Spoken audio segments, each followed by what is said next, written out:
Okay, hello everyone. We might make a start if that's okay with everybody. So you're all very welcome to the session today, and thanks very much to everybody who is joining us live here in Zoom, and also everyone who is watching on YouTube or maybe watching the recording of this session back. So my name is Dara Coakley. I work in the Department of Technology and Advanced Learning, and the idea with this training session really is that it's just, I suppose, coming into kind of reading week and that there might be some assignments which are completed. So this is just a quick refresher on how you can access the submissions from students, how you can provide them with grades, how you can provide them with feedback, and equally important, how you can determine what students can and cannot see or how they can access the marks and the feedback which you give them. So I'm hoping not to take up too much of everyone's time today. So this session is really going to look at reviewing assignments, reviewing quiz settings, how to access submitted assignments and submitted quiz submissions, how to use the grade book, and how to use SpeedGrader as a means to provide feedback. And I'm hoping at the end I'll have a bit of time just to go over one or two quick kind of common issues or common kind of problems that staff members have identified they sometimes run into, and also to talk a bit about rubrics and how those can be used. So just maybe to lead before we get into actual Canvas demonstration, maybe just to mention at the beginning, just in case it's of use, that there are supports available in the Canvas system to MTU staff and students at all times. So in particular, the Tier 1 support means that there's 24/7 support from Canvas support agents. And there's access to a live web chat. If you want to, you can submit a ticket, which is essentially an email to Canvas support. There's also a phone number that you can call if you want. So just a quick reminder, inside in Canvas, if you go into the help area, what you can find there is all of the available kind of mechanisms through which you can get in touch. And what we found ourselves works best in terms of being able to speak to someone directly, in terms of a Canvas support agent, being able to actually look at your course or your assignment or whatever. We found that the web chat is the best way of doing it. So if you click on web chat with Canvas support for faculty, you'll be presented with this screen where you can very quickly just give your details, identify what the problem is, identify that you're an admin member, and you can also express how important it is, and you can speak to a Canvas support agent straight away. So regardless of what we cover in this session, if at any stage, any day, any time of day, you run into a difficulty with Canvas, there is no need to kind of suffer in silence. Because that service is available at all times. And like we said, if you go the web chat option, then more often than not, you can be talking to a Canvas support agent within a minute or two. If you encounter any issues with enrollments or account access, either on which you're facing yourself or which students might be facing, you can tell this is an old slide. That should be MTU specific issues is service desk at mtu.ie. So if it's anything relating to web for faculty or web for student in terms of enrollment or so on and so forth, please contact service desk. But ourselves and service desk tend to pass issues between us as appropriate, but it's just in terms of kind of getting help quickly, it's no harm to be aware that that is available. And there's a number of different supports which we've made available as well. In particular, there's the department website, tel.cat.ie. And rather than worrying about trying to remember all of these, it's easier by far. If you can go to tel.cat.ie, under the support area, we have links to all the relevant kind of resources. And in particular, there is a number of kind of useful supporting resources. Under self-guided support, there's links to the staff help articles, which is a searchable knowledge base. There is access to our training videos, which are available on our YouTube channel. So if at any stage you encounter any difficulties at all in using Canvas, please be aware that those supports are available to you at all times. So if you're stuck, there is help available to you at all times. So in terms of the session today, what I was hoping to begin with is maybe just looking at assignments, and in particular at assignment setting. Just, I suppose, as a quick run through of what the settings for particular assignments are, but the point of this really is that it's no harm to maybe check over assignments before students submit to them, just in terms of, I suppose, what students' experience of an assignment will be and whether they can or cannot upload to it, or what they upload or how they upload. So creating an assignment is simple. Simply go into the assignments area, click on the plus assignment button, and it's a fairly straightforward process with lots of supports and articles around that. But if you want to check the settings that you've put against an assignment, you simply click into the assignment, and from here you can click on the edit button, and that will bring up the options available to you. So just quickly running through these, in general, I find it easiest to mark out of 100 when I'm marking student assignments, even if it is only worth 20% of the overall module mark.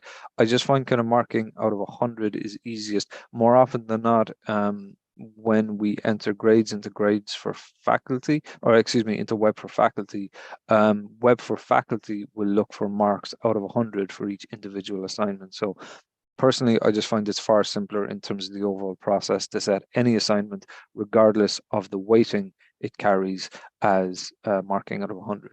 Generally, you don't need to worry about assignment group, although we can talk about that in the sessions, and generally it's easiest to display grades as percentage or points. If you don't want to, so if this is a formative assignment, where you don't want any marks to count on it, you can still mark students. You just click on this button and that doesn't count towards the final grade. Generally, the most popular form of submission type is online and file upload, which is just where students submit a file. And submission attempts, then I generally leave at unlimited. Now, if you want to, you can set it to limited. And what this would mean is that a student can only upload once.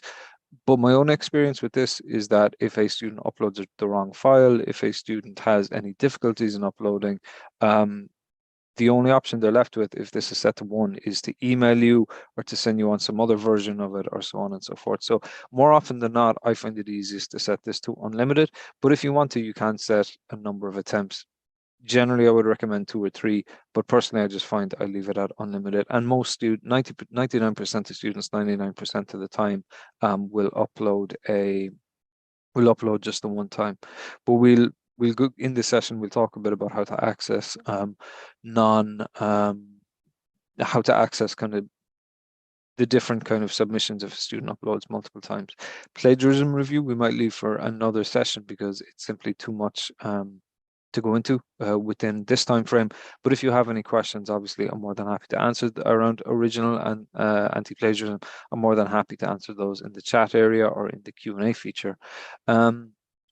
Generally, I wouldn't worry about making it a group assignment, and I wouldn't worry about peer reviews. Under assign, more often than not, you want this to be available to everyone. But what can happen is that some students might require some additional time or so on and so forth to submit against an assignment. Now, if I don't set an available from and until time down here, that's fine. It just means the students can upload the same.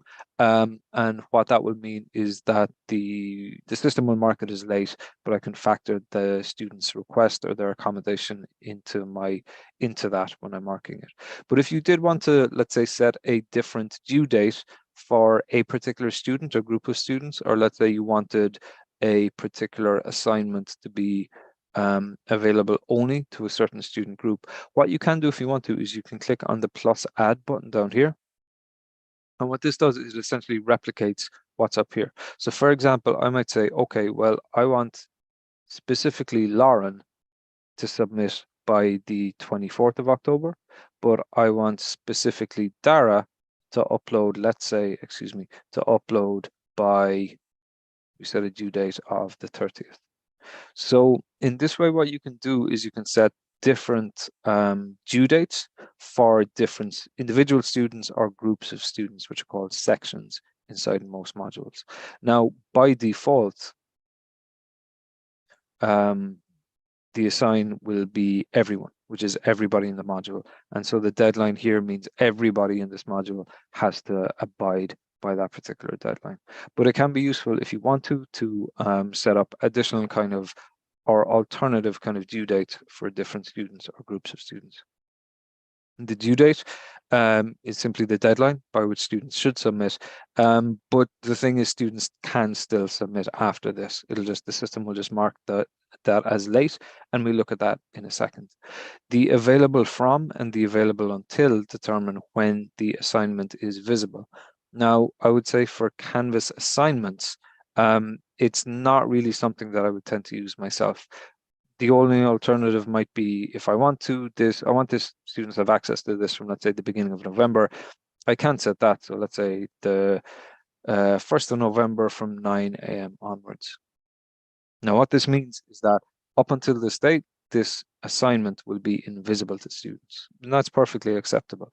The until date means that after this date has passed, students will not be able to see it. So what can often happen is that it might come up that students are reporting to you that they cannot see the assignment which you've made available to them. So a good way of checking that is to make sure that the until date and the available from date are blank, or that those reflect the dates and time that you actually want students to be able to see the resource. So if students are reporting they can't see your assignment, I would recommend the first thing to do is to check the available from and until dates. And the other thing to do then is to, if we go into the assignments area, or if we go into the units area, to make sure that the assignment is published. And something to be aware of in terms of this is that you cannot unpublish an assignment if students have submitted against it. So if you're finding that students have submitted, or you want to unpublish this temporarily, let's say to amend the brief or to update it or something, be aware that you cannot unpublish it as soon as students have submitted. But what you can do is you can go into a sample assignment, you go into edit, and if you want to, you can just make it available from the end of the week. And in the meantime, just update it yourself here. In terms of quizzes, the process for creating quizzes is similar. You simply click into the quizzes area, you click on the plus quiz button, and you can set it up that way. In terms of checking the results of a quiz, what you can do, or what I find the easiest thing to do, is when you have your quiz created, you simply click into it, you go down to the bottom of the page, and you click build, and that will take you into the back end of the kind of quiz engine where you can check the questions, add more questions, edit them, so on and so forth. In terms of seeing whether students have submitted against a actually, just before I do that, what I might do is I might just go back into the quiz area here. So if I click into the quiz, as I mentioned, the available from dates are not something that I tend to use myself with assignments, because generally you want students to be able to access an assignment, to upload the file at any time, including after the deadline has passed. But setting the available from and until dates for a quiz is actually good common practice, because more often than not, you want, let's say this quiz, you only want students to be able to take this quiz, let's say on Thursday between 10 and 11. And you don't want a situation where some students are taking it at 10 and some students are taking it at 12, because that might mean that they could potentially share information in terms of what came up in the quiz. So the available from and the until dates are very useful for a quiz setting. But one thing to be aware of is, let's say if we said Thursday, the same. So from Thursday from 10 a.m. to Thursday at 11 a.m. So we can save that, and that means this quiz will only be available, if we go into student view to check, it will not be available to students until the 27th at 10 a.m. Now, that is fine, but the important thing in terms of this quiz is that if we go into the quiz backend by clicking build, there is an option in here for a time limit. So we can set that time limit, for example, to 1 hour. And it's just to be aware that regardless of what we set the time limit to, once the available until setting is set, that will overrule this time limit. So for example, we set this to 1 hour, but the quiz is not available until this time, and then it becomes invisible after this time. So If, for example, a student has technical difficulties and they end up starting the quiz at 20 past 10, it doesn't matter that we set the time limit to an hour. Once it hits 11, this quiz will become unavailable to all students. So it's important, I guess, to maybe just be aware of that and to make sure that students are I suppose that they have enough time to complete the quiz. What some people might often do is they might give the students, for example, a 5-minute grace period and set the quiz to 11:05. And what this will allow them to do is it will allow them to it will give them that kind of 5-minute window. So they have until maybe 5 past 10 to begin the quiz and to access and to get the full hour that we've set as a time limit. So inside in the quiz area, then when a student has completed a quiz, what we can do is we can go into build and we can go into moderate. And what moderate will allow us to do is it will allow us to see which students have completed the quiz. If they have more than one attempt, that is available to us also. And when we want to give that student marks and feedback, what we can do is we can simply click into the attempt under this attempt column. And that will give us a breakdown of what the student answered, whether they got it correct or incorrect, so on and so forth. Now, most quiz questions, well, I guess it varies according to subject area and so forth. Generally, kind of if a quiz question is a multiple choice quiz or single choice answer or so on and so forth, Canvas will automatically mark it based on what you have identified as the correct answer and the incorrect answer. For questions where students have to actually write something, Canvas will not assign them a grade for that question until I come in here and I can see that this is what they have written. And based on that, I can simply click on the tick button and that will give them the full amount of points going for this question, which is 1, or I can click on the negative button, which identifies that they get 0 points. And if I want to, I can click on this button here to offer additional commentary by saying this is incorrect, so on and so forth. So if a quiz question is an MCQ or something that Canvas can mark automatically, I don't really need to worry about that. But generally, if the question is an open choice, or excuse me, an open text kind of question, I will need to go in and identify whether that is acceptable or unacceptable before the student is able to get, I guess, their full score. So when I have all of that done, I simply come down here, I click update, and that then will give the correct final score. If I want to, although this is not something that would ever come up really, I can manually fudge points using the option here. So I can, for example, add an additional point, and that will give the student that extra point. So that is an option available. But generally, all we need to remember in terms of being able to give marks and feedback for quizzes is coming into the moderate area, confirming or denying students in terms of any open text questions. And then if we want to, we can adjust accordingly here. In terms of providing feedback to assignments then, generally the way that we would do that is through this function within Canvas called SpeedGrader. So SpeedGrader is Canvas's marking and feedback kind of system.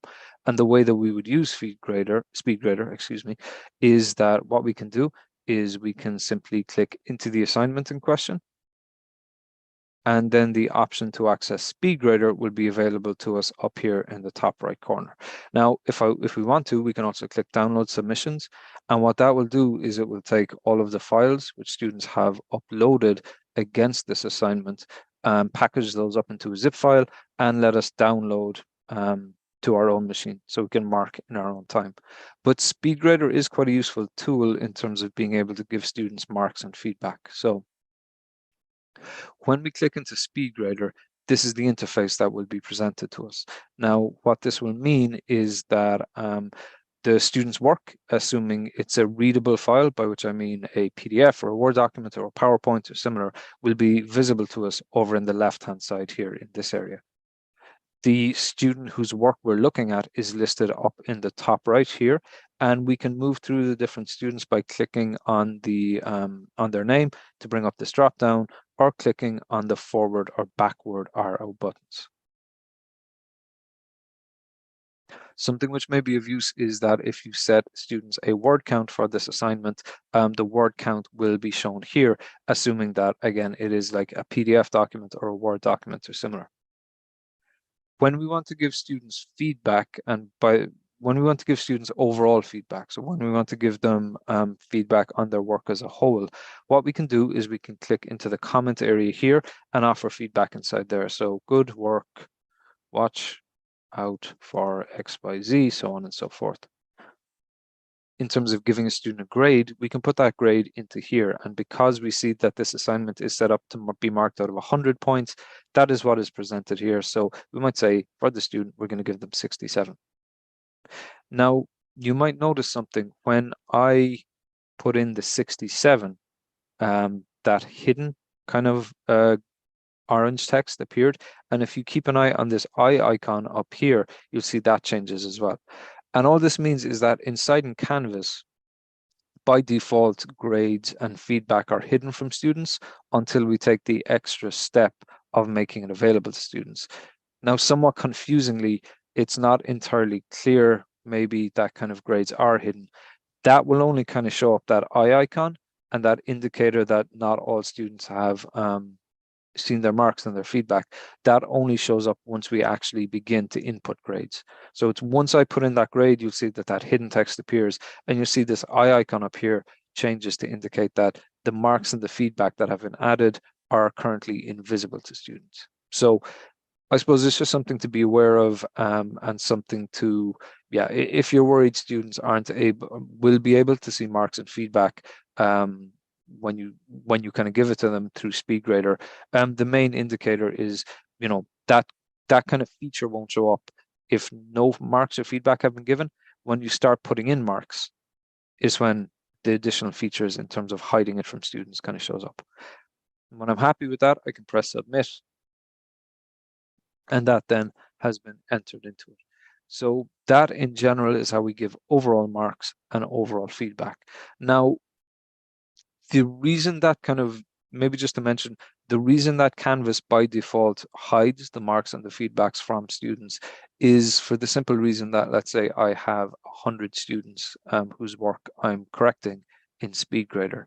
Now, if the marks and the feedback are made available to students as soon as I enter them in here, what that means is that student number 1 is going to get their marks and their feedback an awful lot faster, or an awful lot earlier than student number 100.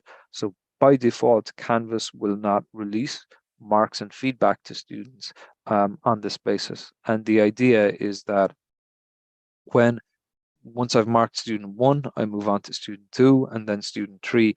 And when I've given all 100 students their marks and their feedback inside in SpeedGrader, the idea then is I can make those available to students, and all students at the same time get their marks and feedback. So I'll show you how to do that in a minute. I just want to talk maybe about 1 or 2 other features inside in SpeedGrader, excuse me, for providing feedback to students. So in addition to the overall kind of feedback that we give students through this kind of area here, what we can do is we can also use a range of kind of tools which are available to us here to offer additional, more specific feedback. So for example, I might, highlight this area, I might click on the pointer tool, and I might say, I don't like this image. I might use the highlighter tool and I might highlight particular areas of content. And for example, click on this option, this icon up here then to say this title is not correct.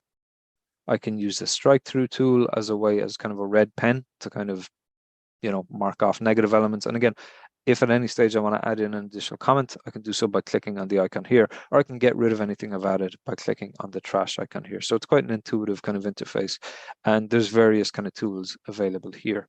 Now, an additional feature which may be of use as well is if I find that I am saying the same thing to students again and again and again, there is also the option of this comment library.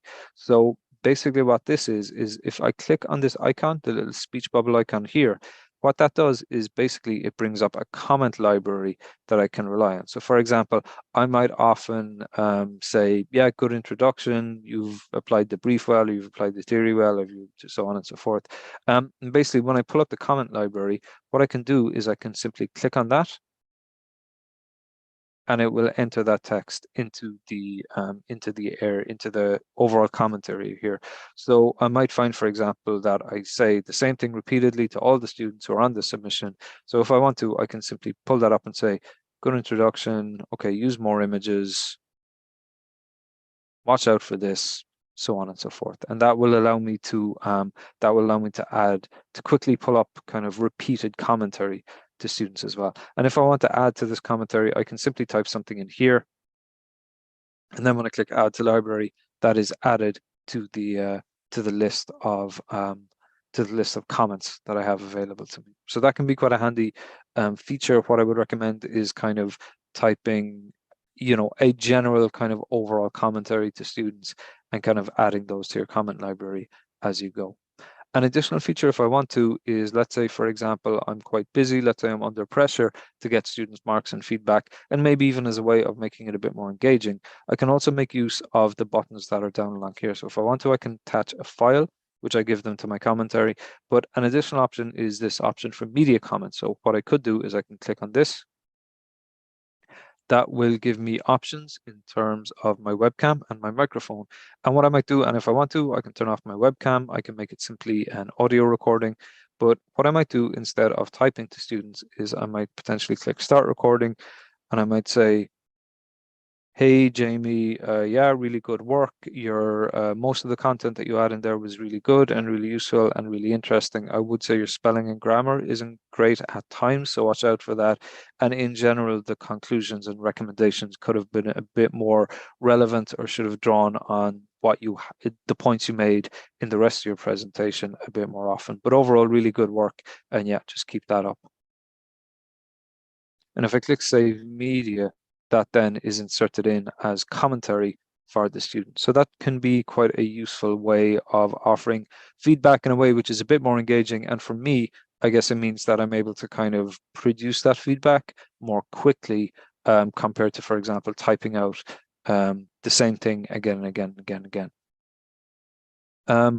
And so yeah, the other element that I just wanted to highlight is that what might happen is that students might, as I mentioned, or as we mentioned, students might often submit the wrong file to an assignment. They might submit multiple times against a particular submission. And if a student has uploaded more than once against an assignment, I'll be able to tell that they've done so because if I go up to this area here, I can see that this drop down is visible. So if I click on this, what this will indicate to me is that a student, like I've done it twice within the same period just for the purposes of demonstration today. But let's say, for example, that a student submitted yesterday, that first entry in the drop down would be the 24th of October at, let's say, 11:15. So by default, Canvas will show us the most recent submission from a student, but it might be the case that they submitted prior to that. Or let's say, for example, if I asked them to upload 3 files, they might have uploaded the first 2, yesterday and the last one today. So I can click on this drop down, I can click into previous submissions, and Canvas will just kind of try and flag to me that this is not the most recent submission. But like I said, if it's the case that a student might upload 2 of the 3 required files earlier, I can get at them this way. And if at any stage I want to download any of the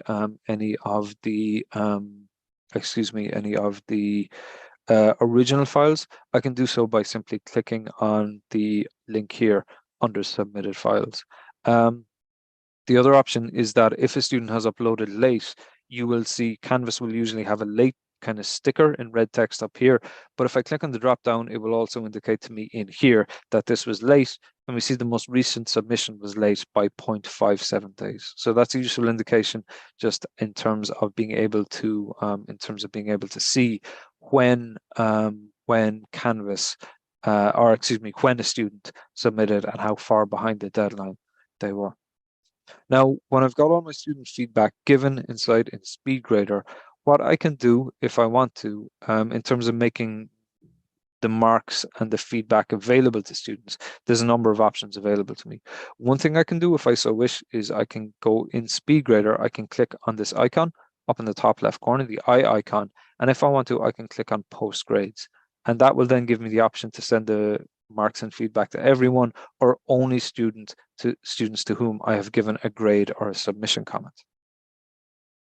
An alternative is if I click on this icon up here, which sends me into the grade book, or alternatively, if I go into my module and I click into the grades area, this will then take me to the grade book, and I have a number of options inside here in terms of giving students marks and feedback. So the most straightforward process for this is for each of the columns, which is visible to me in here, each column basically in the grades area represents a particular assignment that I have created.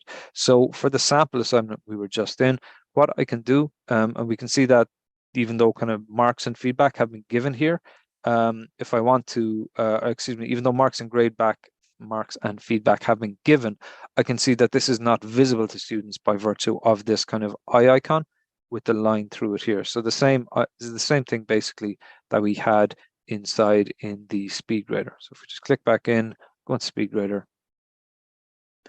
we can see that that eye icon is kind of struck through, which means it's invisible to students, and we see the same icon inside the gradebook here.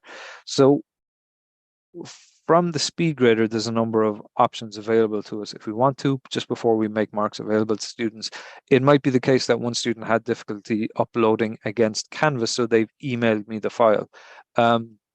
And instead of me uploading on their behalf in Canvas or getting into that whole rigmarole, I might, for instance, say, okay, well, Lauren did really well. She gets 87 on that last assignment. So if I just click into the cell for Lauren and I put in 87, that then is identified that Lauren has given a score of 87.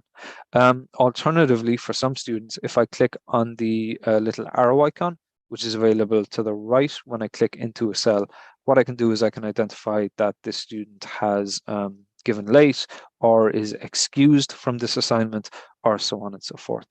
And if I want to, once I click into that arrow icon, I can also offer some comments for the students inside here. So really great work, top class, reporting, so on and so forth. When I'm happy to make all of the marks available to the students, what I can do is I can simply click on the menu for this particular assignment. So at the top of the column, I click on this menu, and from here I can simply select post grades. And again, the same option in terms of everyone or just those who I've given marks and feedback to. And when I hit post, that then is immediately available to all students. An additional useful feature which is available to me inside the gradebook also is, if I want to, I can also click on this menu icon as well. And that gives me a number of options in terms of jumping into the SpeedGrader for this or organizing accordingly or whatever. But a very useful feature is message students who.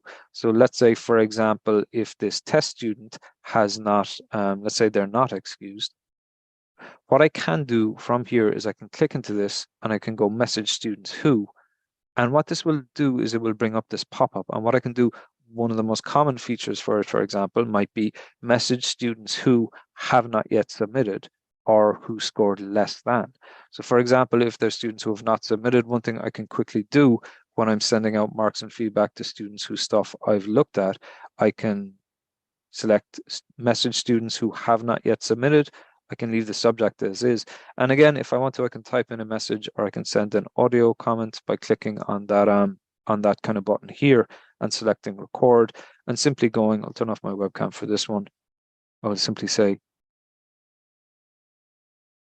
hey, just a reminder that the deadline for the sample assignment was due yesterday evening. So if you have not yet done so, please submit as quickly as possible because there is a minus 10% penalty active at the moment. And if that goes into next week, then you're looking at minus 20%. So please do submit as quickly as possible. And when I hit finish and save media, basically when I send that, that will then be available. That will immediately be sent to any student who has not yet submitted against that particular assignment. An alternative use of that feature is I can click on this, message students who, and I might say, okay, message students who scored less than less than, let's say, 60% on this assignment. And a useful feature for that might be to say, for example, hey, I noticed you didn't do as well as you could have on that last assignment. Just in case it's of use for helping you learn more about this area, I am attaching this particular file, which will hopefully be of use in terms of helping you learn more about this area. And again, that message will only be sent to students who scored less than 60%. So that's a useful kind of follow-on feature that Canvas, that the gradebook provides in terms of making sure that you can kind of follow up with the relevant people, with the relevant students, with the relevant information. And just one or two very final things, just in case it's of use. Something which can happen as well is that, let's say, inside in the units area, if I have added, let's say, an assignment into the as a unit, you'll notice here that this unit is not published. And what that means from a student perspective is that, for example, if they go to submit against a particular assignment, they'll get this message that this assignment is part of an unpublished unit and is not available yet. And all that is that Canvas assumes if an assignment is added to a unit and that unit is not published, Canvas just assumes you don't want students seeing or getting access to that assignment. So if any student gets back to you and they're reporting that they're getting this message, all you need to do is you simply need to go into the unit area, make sure that it's published, and then if we hop back into student view, students will be able to click into that and they will have access to the assignment. And just as we're here from a student perspective, when they've been given feedback, that will show up in the grades area here. More often than not, they will usually get a notification also, that you have been given marks and feedback in this particular module. And when they click into this area here, they will see your feedback inside here, be it as text-based comment or as a media comment. So that is it really in terms of that. Just a final reminder in terms of, I suppose, a general checklist for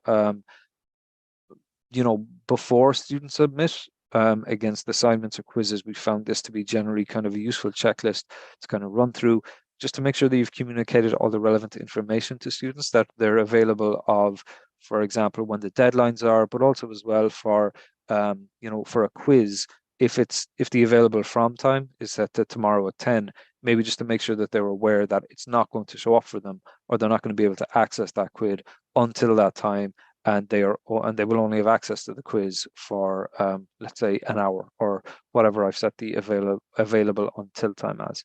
And just in general, I suppose providing them information about how many questions, making sure that they're aware of what they're going to be facing into, making sure the assignment is published, making sure the available from and until dates are correct, and making sure that the until date is not going to cut off any students unnecessarily. Jumping into student view, as I did there, is a really great way of checking whether a student is going to be able to access an assignment or a quiz and what information is going to be provided to them. And in general, if you're unsure about anything or you want access to these guidelines, if you go to tel.cit.ie, go into digital for teaching, and click on quick guides for staff. Some of the more useful ones are this, for example, which is an assessment checklist, which just gives you a couple of points to check. And for example, for security, integrity in general, just a couple of quick checks that you can look at to make sure that your assignments and quizzes are secure. So yeah, so I appreciate that was a real whistle stop tour, but what I am going to do now is I'm going to shut up for a minute. If anybody in Zoom has any questions, please do feel free to ask them here in the chat area or using the Q&A feature.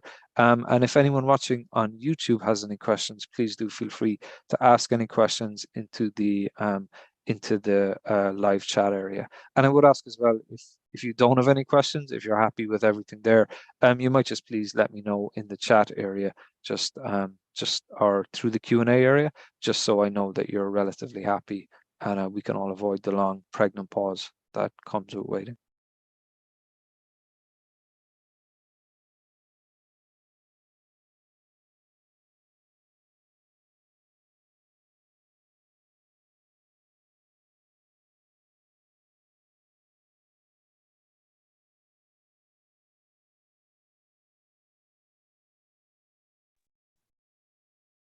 Okay, great. Well, I'm going to take that as a sign that everybody is relatively happy.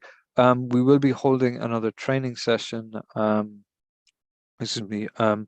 We will be holding another training session this coming week on checking in with learners and using learning analytics. So that is going to be available on Thursday, the 27th at 11, and you can register for that here. Otherwise, thanks so much, everyone. If you have any questions or any further queries, you can contact us at edtech@mtu, or else we're also on Twitter at mtu_tel_team. So yeah, all that's left to say is thanks so much for everyone. I hope that was of some use to you, and hope that everyone enjoys reading week, and hopefully talk to you again soon. So thanks so much, everyone.